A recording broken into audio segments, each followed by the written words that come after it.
우리는 골프를 처음 접하면서 드라이버, 우드, 그리고 아이언, 퍼터, 캐디백 등등 여러가지 물품을 접하게 됩니다. 이 중에서 오늘은 이 아이언에 관한 이야기를 먼저 시작하도록 하겠습니다. 여러분은 이렇게 수많은 아이언 종류 중에 어떤 기준을 갖고 그 아이언을 선택을 하십니까? 날렵한 디자인의 핵간지 머슬백을 선택하셨나요? 아니면 동네 왕싱글 형들이 손맛 좋다고 하는 이 V300, 그리고 동네 사람들이 흔히 말하는 명기라고 불리는 이 V300을 선택하셨습니까? 아니면 반지의 타이틀은 꼭 써야겠는데 MB를 잡아보니 헤드가 너무 작아서 겁나고, 그렇다고 CB를 잡아도 CB도 좀 겁나고, 그래서 좀 만만한 거 찾다가 T 시리즈를 찾는데 T200? 아니면 TV에 투어 프로들이 많이 들고 다니는 T100? 그것도 아니고 애따 모르겠다 거리나 빵빵 내보자 하면서 선택하는 중공 아이언? 모든 사람들이 아이언을 선택하는 기준이 다 다릅니다. 어떤 사람은 디자인을 선호하고요, 어떤 사람은 비거리를 선호하고요, 어떤 사람은 TV에서 본 걸 선호하고요, 어떤 사람은 동네 싱글형 아니면 뭐 우리 친구가 선택해주는 아이언을 선택을 합니다. 그래서 오늘은 제가 선택하는 아이언의 기준을 여러분들께 소개를 해드리고 싶어서 이 영상을 만들게 되었습니다. 제 개인적인 생각에는 가장 아이언에서 중요한 부분은 헤드가 아니고 사실은 이 샤프트입니다. 근데 이 샤프트는 너무 심오하고 오묘한 부분들이 좀 많이 있어가지고 지금은 설명을 하지 않고 오늘은 헤드 부분에 대해서만 설명을 하도록 하겠습니다. 아이언은 이렇게 플레이어에게 기쁨을 주기도 합니다. 하지만 아이언은 이렇게 메달리님 드디어 갔습니다. 여러분은 북한산 싸구려 탄도미사일 같은 아이언을 갖고 싶으십니까? 아니면 최첨단 순항미사일 같은 아이언을 갖고 싶으십니까? 지금부터 최소한 아이언을 고를 때 알고 있어야 되는 기본적인 이야기들 제가 아는 선 내에서 해드리도록 하겠습니다. 참고로 저는 골프 클럽 관계자가 아님을 미리 알려드리고 시작하도록 하겠습니다. 자, 캐비티 모델입니다. 우리 주변에서 많이 볼 수 있는 모델이죠. 우리가 이 부분에서 가장 주의해서 봐야 되는 부분이 하나 있습니다. 바로 관용성이라는 단어입니다. 이 관용성이라는 단어를 잘 풀어서 생각을 해봐야 되는데요. 뭐 다른 부분들 있죠. 여기에 보면은 뭐 페이스 전체면에 속도를 올리고 이상적 탄도를 실현하고 이런 말 솔직히 저는 잘 모릅니다. 그리고 중요하지 않다고도 생각하고요. 근데 우리는 이 관용성이라는 단어를 잘 기억해 두셔야 됩니다. 왜냐면 좀 이따 다시 설명할 거거든요. 다음은 MB 머슬백 모델입니다.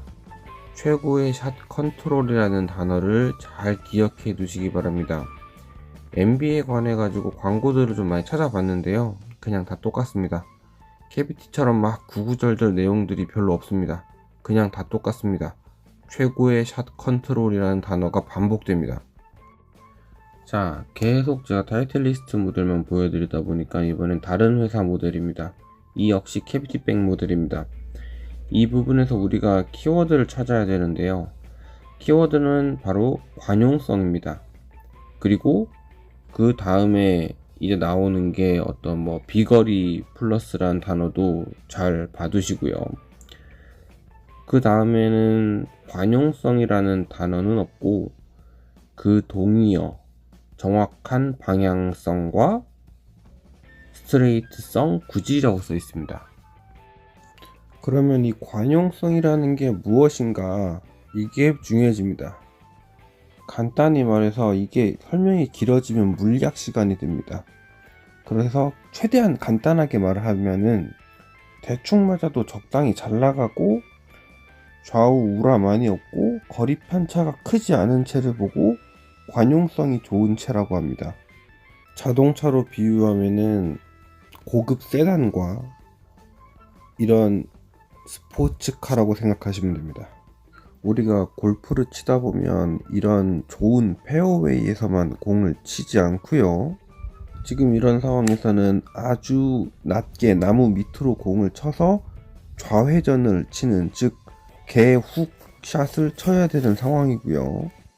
이런 상황은 까라까라 부릉부릉 샷에서 훅 버전으로 쭉 날아가다가 페어웨이에서 왼쪽으로 떼굴떼굴 굴러가게 해야 됩니다. 그리고 어쩔 땐 이렇게 아주 높게 공을 띄워서 나무로 넘겨야 되는 상황도 있습니다. 때로는 나무 때문에 각도가 안 나와서 왼쪽으로 쳐서 오른쪽으로 휘게 쳐야 되는 그런 상황도 생기고요. 여기서는 유틸리티로 치긴 했는데 이게 거리가 좀 멀어서 유틸리티를 쓴 거지 상황 자체는 똑같습니다. 앞에 있는 나무 옆으로 해서 오비 방향 보고 아주 큰 슬라이스를 쳐서 그린 쪽으로 보내야 되는 상황이었습니다. 때로는 이렇게 카트도로 위에서 공을 오른쪽으로 휘게 쳐야 되는 그런 상황도 분명히 우리는 필드에서 맞이합니다. 즉 필드에서는 똑바로 날아가게만 치는 샷이 필요한 게 아니라 휘거나 낮게 깔아치거나 띄워치거나 등등등 다양한 상황에서 공의 방향을 컨트롤할 수 있는 채가 필요한 겁니다. 이 표는 우리가 공을 칠 수 있는 다양한 궤도들을 이야기해주고 있는데요. 정타의 경우 관용성이 좋은 아이언과 컨트롤이 좋은 아이언은 차이가 바로 여기에 있습니다. 예를 들어서 D 방향으로 공을 쳐야 한다고 가정할 때 컨트롤이 좋은 아이언은 D 정도 치는 힘이면 D 방향으로 공이 가지만 관용성이 좋은 아이언은 D 방향으로 치기 위해서는 D 방향으로 정타로 치면 당연히 D로 가겠죠? 그런데 이걸 살짝 잘못 쳐서 A 쪽으로 쳤을 때도 A만큼 많이 꺾이진 않는다라는 겁니다. 이 방향으로 공을 치려고 할 때 관용성이 좋은 아이언은 C나 G 정도의 힘으로 대충 맞아도 이 방향으로 비사에 가게 되고 C, E, G 사이의 힘으로 쳐도 이 방향으로 거의 똑바로 날아갑니다. 살짝 덜 맞았을 때는 이야기가 많이 달라집니다. 이렇게 컨트롤이 좋은 아이언들은 정확하게 공부터 맞고 들어가지 않으면 채 아래쪽에 솔이라고 하는 부분이 있는데 거기가 얇아서 땅에 그냥 박혀버립니다. 그래서 뒷땅을 치게 되면 거리 손실이 엄청나게 크고, 이런 반대로 이렇게 이 솔 부분을 넓게 가지고 있는 채들은 웬만해서는 뒷땅 살짝 치는 거 정도, 미세하게 뒷땅 치는 수준에서는 거리 편차라든가 어떤 좌우 우라 폭이라든가 그런 부분들이 정말 최소화됩니다. 이게 바로 이 관용성이 좋다고 하는 채의 장점이죠. 근데 이렇게 똑같은 결과물을 갖고도 이 똑같은 결과물이 거의 공 똑바로 가고 공 잘 휘지 않는, 이게 또 트러블을 피해야 되거나 그런 상황에서는 큰 단점으로도 올 때가 있습니다. 더스틴 존슨은 역시 머슬백을 쓰는군요. 존 람 선수는 캐비티백을 쓰고 있고요. 우리 매튜 울프 선수도 캐비티백을 쓰는군요. 박상현 선수는 캐비티백이랑 중공 아이언을 쓴 것 같네요. 맥길로이는 역시 머슬백을 쓰는군요. 우리 타이거 형아도 역시 머슬백을 쓰십니다. 저는 샷이 아주 예민한 상황에서 공을 그렇게까지 예민하게는 치지 않기 때문에 캐비티를 쓰고 있습니다. 자, 여러분의 선택은 어떤 아이언인가요? 이제 조금 아실 것 같으십니까? 자, 정리 시작하도록 하겠습니다. 일단 컨트롤이 좋은 아이언은 비껴치면은 바로바로 반응을 해줍니다. 이게 바로 컨트롤 좋은 아이언의 장점입니다. 근데 컨트롤 좋은 아이언은 잘못 치면 역시 이것도 빠르게 반응을 해줍니다. 이것도 장점이자 단점이죠. 어쩌면 여기서 입은 관용성 좋은 아이언이었으면 살았을 수도 있습니다. 관용성이 좋은 아이언은 잘못 쳤을 때도 반응을 덜 해줍니다. 그리고 관용성 좋은 아이언은 잘 쳤을 때 그 손맛이 머슬백에서 오는 그 찰떡 같은 그 손맛, 그게 없습니다. 여러분은 컨트롤하기 좋고 디자인 이쁘고 손맛 좋은 이런 MB 계열, 머슬백 계열 아이언을 사용하실 겁니까?